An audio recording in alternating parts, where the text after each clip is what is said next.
Welcome to Swinger University, where learning is fun and sexy. Providing you lusty lifestyle lessons. Here are your hosts, Ed and Phoebe. Hi, this is Ed. And this is Phoebe. Today we're talking about body image and confidence. How do you perceive yourself and compare yourself to others? We always do it, so we're going to tell you how to use it to your advantage and create confidence and acceptance. Yes. Today we're going to break it down by perception, comparison, why our perception of ourselves doesn't matter, and how to create confidence. Perception. It's self-talk. We all know that, and we've heard it. And it goes through your mind plenty of times when you're getting ready for these events. Is anyone going to think I'm sexy? I mean, my husband does, but He doesn't is anybody count. else?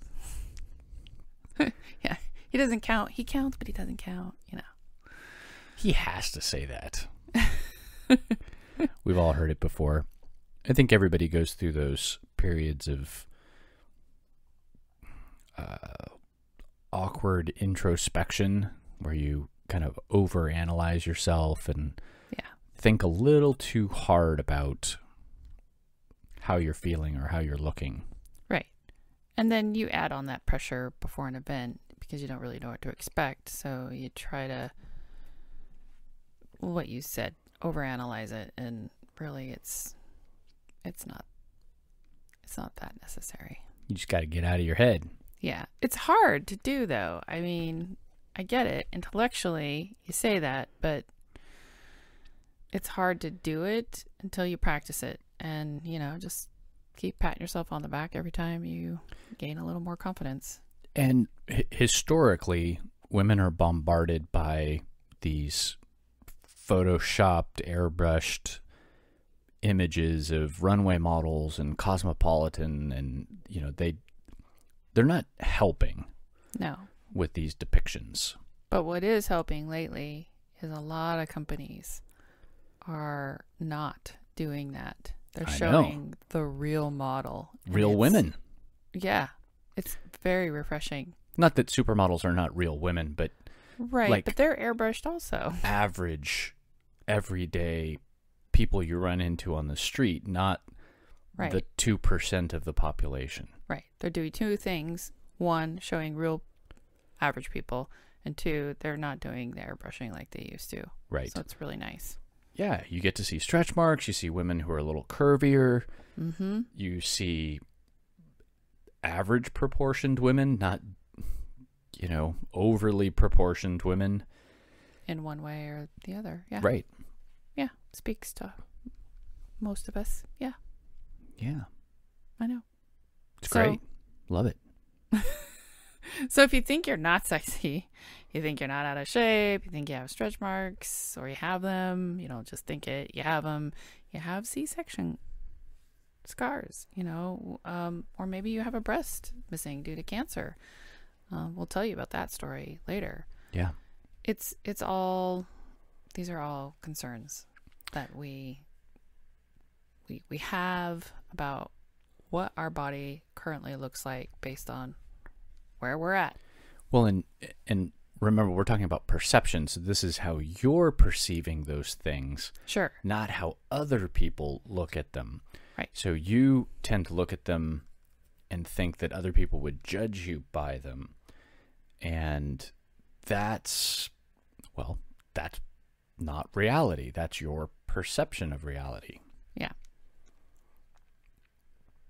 We all, like I said, we all know it, and I'll tell you why it doesn't really matter in the swinger world. Yeah. Comparing. First thing we do is we compare ourselves to people in photos and people in person. Right. We go to an event or we meet a date, and we are instantly comparing. It's what we do. Yeah. Yeah. We size up individuals, and that's been something that humans have done for millennia. There are a few tribes, I'm not remembering the country, where they, maybe Ed will be able to remember this once I launch in the story a little bit more, where the tattoos for each tribe are different. And so that when they recognize each other in the forest, in the jungle, they recognize their tattoos and know instantly what area they're geographically from. Right. And that's really helpful to them because it tells them a lot of information. Like, they're friendly, we can trade with them, et cetera, et cetera. So there's this comparison, right? And they have demarcations on their skin to help with that. Right. So it's very informational based. Yeah, we're visual creatures, and we tend to look for things to get our bearings, to judge friend or foe, etc. Like it's ingrained in us.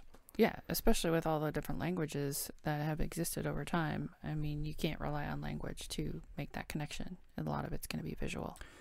So a lot of the photos that we end up comparing are looking through profile photos. Right. So, you're browsing through and you find a couple.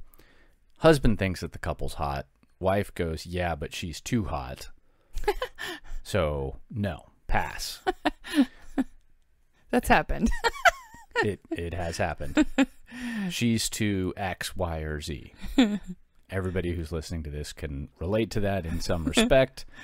He's too big. I feel inadequate. Yeah. She's too, you name an Whatever, attribute. yeah. And young. Oh, yeah. Something. Right. Yeah. I know. It's funny. So all of that, obviously a waste of time. So stop it. Also, what you'll find is that the person online never or rarely matches up to them in real life.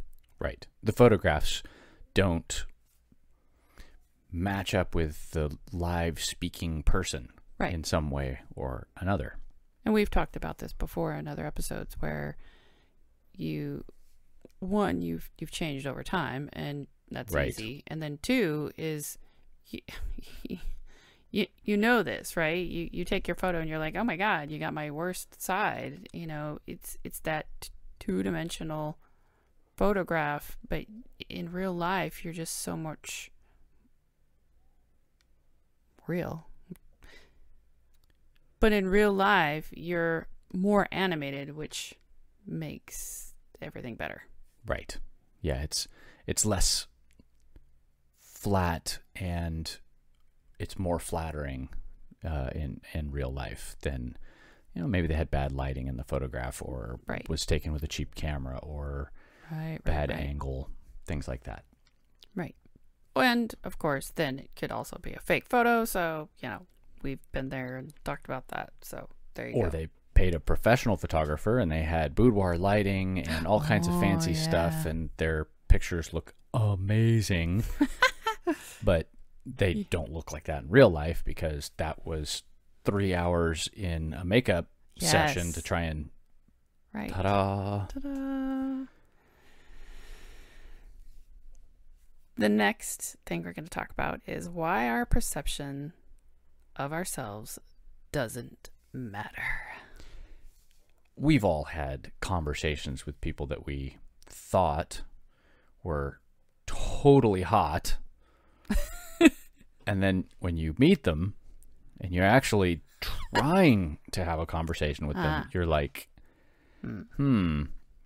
not quite what I expected. Yeah. This is not going well. Wah, wah, wah. We've met people in the opposite spectrum too, where average picture, not too exciting. Right. Meet them in person, great personality. Yeah, super sexy and flirty. Yes, and funny and engaged and just interesting. And confident. Yes. That's what's very sexy. Confidence. So you're getting the picture. People are more sexy in person, And our advice is, go to a swinger club or an event, and you'll see all the different body types and the people enjoying themselves. Yeah. Everybody has a good time. Yeah. Or I should say, everyone has the opportunity to have a good time. Yes. How to create this confidence? You're all asking. You're wondering, like, what? All right, how do I do this? For us, we stepped up our game. We started exercising more. Right. Which meant we felt better about ourselves because endorphins and all those happy hormones that we've talked about in other episodes. Yep. And the bonus was we lost a little weight while doing it too. So. Yeah, and I feel confident. I feel more confident when I'm exercising because I just feel more upbeat. Like my blood's flowing better. I've got better posture. I'm not as tired or run down. Like I've got more energy. Right. Exactly. We whitened our teeth. We got new haircuts, color. And then, of course, I did eyelashes and nails and spray tanning. And we even did some Botox. Cha-cha-cha. Gotta stay looking young. Yes. I was opposed to it at first, but it's not so bad. It's not so bad. You get, over time, you get the little frown in between your eyebrows and you just look angry all the time or serious. And when you get those little lines injected, all of a sudden you look happy again. You look relaxed. Gets rid of all those parental years that wore into your face. Right? Gotta erase those lines. Yeah, all the grooming. I mean, yeah, shaving, getting yourself all pruned and spruced before landscaping, before you go. Lasering, if you've done some laser hair removal. No all lasers. That. Lasers are for cats. All right. Knowing what you like during sex and asking for it, very empowering. And exciting to be on the receiving end of instructions because I love it when a woman tells me what she wants or to do more of something or to do something different because then there's a dialogue. There's something, there's communication going on and it's a great conversation to be had. Yes. I mean, we're not talking about the weather. We're talking about sex. Moving her closer to that goalpost. Yes. And there's that sense of power of, control over her orgasm. Yeah, control over the pleasure of somebody else. It's very intoxicating, and then that kind of feeds back with the confidence. So you should try it. Just put it in your mind that you're just gonna say, all right, this time at the swinger event, I'm just gonna ask for someone to eat my pussy, or I'm gonna ask someone to lick it harder, or I'm gonna ask someone to kiss me behind my neck or something, right? All you have to do is start small with one person. And the side effect for that too is if you're telling your partner what you want and you get what you ask for, you're going to have a better time. True. Which of course makes it more fun, and your confidence goes up that the next time you go to an event, it's going to be just as good. Oh, yeah. Yeah, so definitely. you start to build up it's the fake it till you make it kind of an effect. Yes. Dress up. Wear lingerie if it makes you feel sexy. Upgrade your wardrobe. Yeah, get a fancy new outfit. Get a new hot dress, and if you're a guy, dress up a little bit. Put the jeans back in the drawer. Put on some nice slacks. Yeah. Something sexy. Yeah. Exactly. And the best way is to really try and get out of your head. And I know I said this earlier, but here's a technique that worked for us. Go introduce yourself. Just walk up to somebody and just do it. Right. Hi, I'm Phoebe. This is Ed. Who are you? It projects confidence. Walking up to somebody, just having the guts to walk up to somebody and start a conversation that couple that you go talk to is going to be like, wow, they came to us. Mm-hmm. They came to talk to us.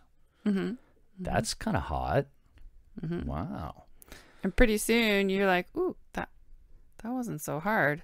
And then if that's all that you got for the night, then call that a win. But Right. guaranteed, you're probably going to be like, I need to try that again.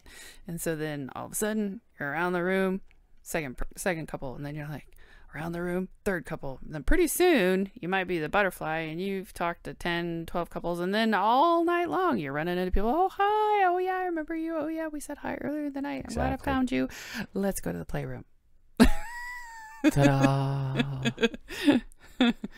Very quick. Just easy like that. Super, super easy. One of the parties that we went to was Yeah. on this massive houseboat. Yeah, it was like a triple-decker houseboat. They had, They owned think- that. I think they had a hot tub on it. I'm pretty sure there was a hot tub. Yes, there was up top. Slides, hot tub, lower Barbecue, like bedrooms, full kitchen. Like yeah, it was big. like a house It on the was. inside. It was really nice. It was- Not like your normal rental houseboats. This was pretty good. This was nice. They had it decorated on the inside. They had art up on the walls, that kind of stuff. Mhm. They had a massage table set up. Yeah. Yes, Um, which is where this part of the story kind of. Yeah. So tell it. So we'd met a number of couples. We'd have been invited by one couple, and we were being introduced. It was a birthday party, if I remember right. Yeah. And we were having a great time, meeting lots of people. And we get introduced to this couple. He's a DJ. No, I don't remember that. You don't remember that, yeah. Mm-mm. He's a DJ, and his wife was very attractive. Mm-hmm. She had a great personality, great skin, beautiful face, and great personality. But what was really interesting about this woman, despite the confidence that she exuded, she had lost one of her breasts to breast cancer. Yeah. And she didn't have it augmented. Nope. And was a little self-conscious about it. Right. But not to the point where it kept her from having a good time. Right. And it didn't detract from her sex appeal at all. Oh no. Not at all. No. I mean, they brought it up. I think she apologized for it, and we were all like, "What, really? You're naked on this massage table? We didn't even notice." I mean, we noticed that you have a breast, but like the fact that the other one's missing is not like there's so much of you that's sexy. Like we just went, "Oh, she's minus a breast. Big deal." Oh. Yeah. Like we didn't. I mean, eight of us standing around the bed because it was a group massage. It was Yes. a multi-hand massage. We're all like, "Oh yeah, well, whatever." Yeah. But- Wasn't even a thing. No, it wasn't a thing, and it was amazing. It was. I mean, to this day, obviously, we still remember that. Yeah. And I remember her, and I thought, wow, if she can lay herself down on a massage table in front of 8 people with one breast, then I applaud her Right. confidence. And Yeah. Yeah. It was great. yeah, it was really nice. It was a great moment. It was so much fun. And we've run into them at one other time up at Poker Nights. And Oh, great, still a great couple, very sexy. yeah. A lot of fun. Is that where they live?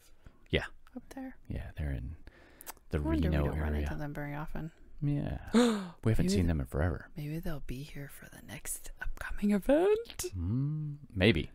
I haven't seen them on this side of the hill in years, but who knows? This will be our first event after COVID, the first hotel takeover event. It's been like a year and a half. I know. So excited. Yeah, we're looking forward to. So yes, the Fun haircut's stuff. happening, the hair color's happening, the self-tanning's happening, everything's happening, the nails, blah, blah, blah. It's a Yep. busy week. Yep. And the eyelashes. Trim. Trim. Beauty. Psh, psh. It's fun. For me, it's fun. It's not necessary, but it's fun. Absolutely, it's part of the not process. Necessary. But I think you enjoy the ritual of it. I like too. the ritual of it because it seems to make the event last longer. Because it's only one night, so. You get a little build up before. Although the memory of the night after it's over does last quite a while too. So Right. It's good, it's all good. In closing, confidence matters. Bottom line, confidence is sexy. My observation, many people in the lifestyle seem to be secure and free to just be themselves. And it's beautiful in its own right, just to be free. And it may seem that the perception is that everyone has this all figured out, but it's really not true. No, we're all faking it. Yeah, we're all faking it. And there's someone for everyone at these events and resorts. Sexy truly is in the eye of the beholder. What turns one person on is different for somebody else. So go to the next event with your confident thoughts. Yeah. Introduce yourself and fake it till you make it. Very well said, Ed. Before you turn off our podcast to take care of all the vanilla things pulling you away, please reach out and give us a review. I know mashing a star is so much easier, but a review is so much better for sharing your love of what we're doing with others. We would appreciate it. If you want to share a personal story, ask us questions, or share your comments, you can contact us at swingeruniversity@gmail.com. Check us out at swingeruniversity.com, where you can find links to our Twitter and Instagram feeds. Thank you for listening to Swinger University, your horizontal enrichment podcast.